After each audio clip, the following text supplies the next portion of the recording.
effective obstacles preventing them from adapting to new information environment. So first, they have limited knowledge of the politics, economics, and culture of Hong Kong and other countries. So it may be difficult for them to understand what Hong Kong and overseas media are talking about. And also, when we are trying to use overseas media, the language barrier may prevent us from digging deeper. And when we try to use Hong Kong media, although there is not a great language barrier, but still we have little knowledge of the Hong Kong media landscape due to the censorship in mainland China. It's like we do not even know what media outlets are in the market, let alone which media outlet is trustworthy and which media outlet is notorious.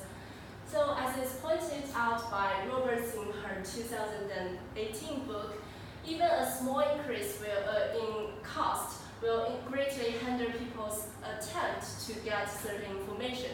So language barrier and knowledge gap is far more than a small cost. So it's natural that mainland Chinese immigrants are used to consume mainland Chinese media instead of Hong Kong and overseas media.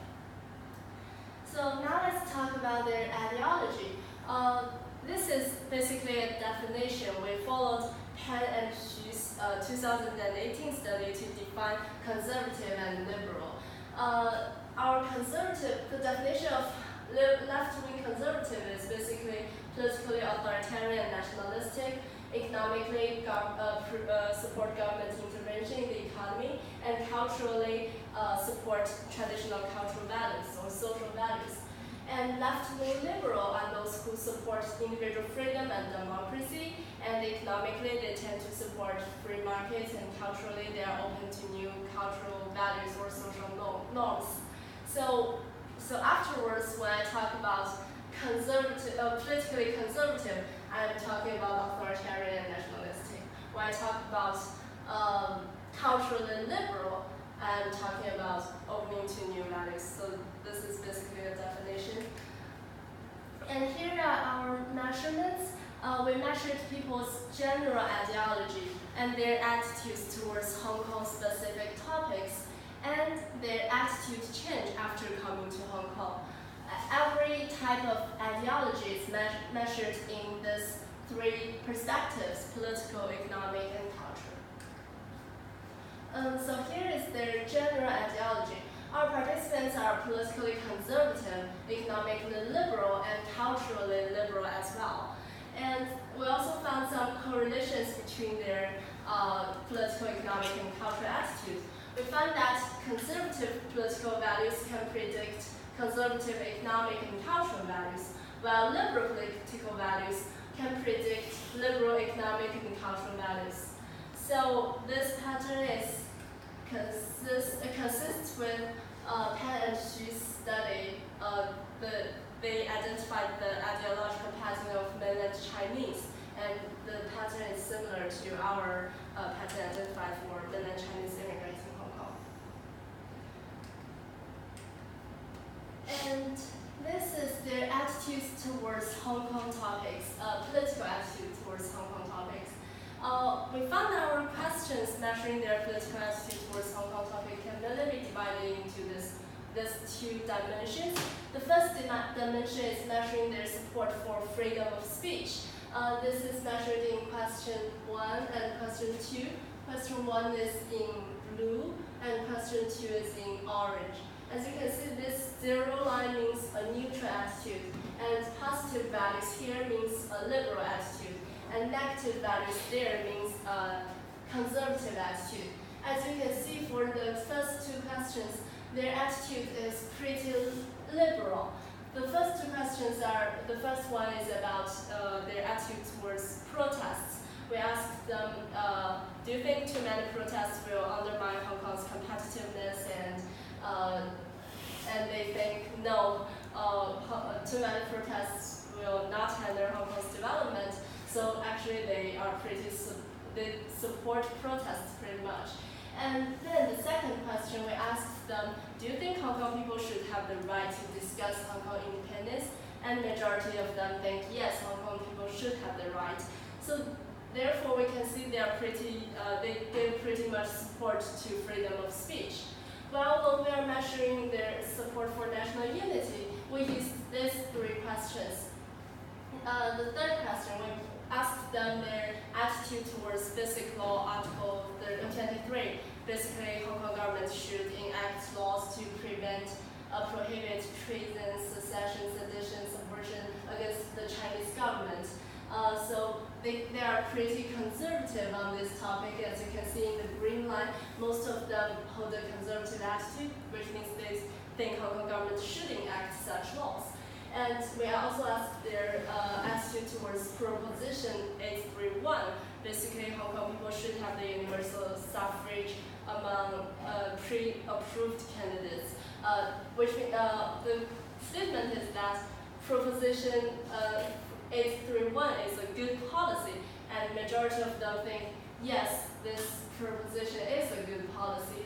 And the third question, we asked them whether they think the People's Liberation Army should remain its presence within the territory after 2047, and majority of them also hold a conservative attitude towards this issue. So here is their attitude change after coming to Hong Kong and their attitude towards Hong Kong topics. As we can see, they are politically conservative and they are getting more conservative after coming to Hong Kong. And economically, also conservative and getting more conservative, culturally similar pattern. And we also found that people with a conservative general attitude are also hold conservative attitude towards Hong Kong topics. And they also tend to change in a conservative side after coming to Hong Kong. And for liberals, the similar pattern, and such pattern holds for both political and economic attitudes. So it's very interesting that people's current attitude is correlated with their attitude change after coming to Hong Kong. So there are also several possibilities. The first one is that their current attitude towards Hong Kong specific issue and their current general attitude is a result of their change after coming to Hong Kong, but it's not so likely. And the second possibility is that their general attitude and their attitude towards Hong Kong topics make them tend to use a specific media outlet that matches their beliefs and provide them with affirming messages. So the selective exposure further leads to a change in the same direction after coming to Hong Kong. And now we start to test the correlation between information practices and ideology.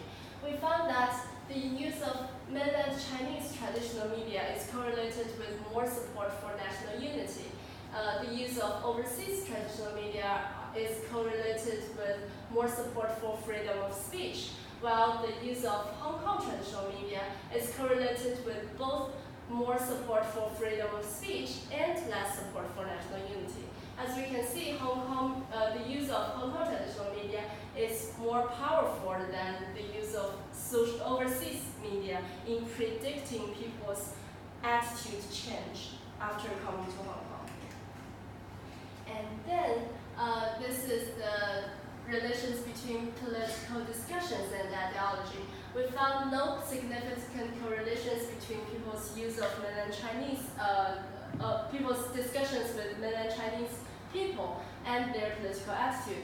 But we found that more discussions with overseas people about politics is related to a general liberal political attitude, and more discussions with Hong Kong people about politics is correlated with more liberal attitude towards Hong Kong political and cultural issues, and a change in this direction. So what's the reason? There are three possibilities. The first one is the content resulting in the different ideology. It's like when you talk about Hong Kong people or read Hong Kong media, you get more content about Hong Kong politics, which is related to both Hong Kong's self-determination or China's national unity, and this provokes thought and reflections on your previous beliefs, and then your ideology changed as well. So the second possibility is selective exposure. it's like if someone is more open to the debate of self-determination and national unity, they will choose to see what Hong Kong media is talking about this issue. And if they are less open to such debate, maybe they will just use mainland Chinese media and does not read Hong Kong media and do not want to know anything about this. So in this way, the ideology influences people's information practices and they're still correlated.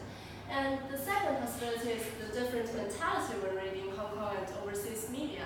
Like if both Hong Kong media and overseas media are talking about the debate between self-determination and national unity, maybe we think the overseas media are full of conspiracies, they're just intervening with our domestic affairs.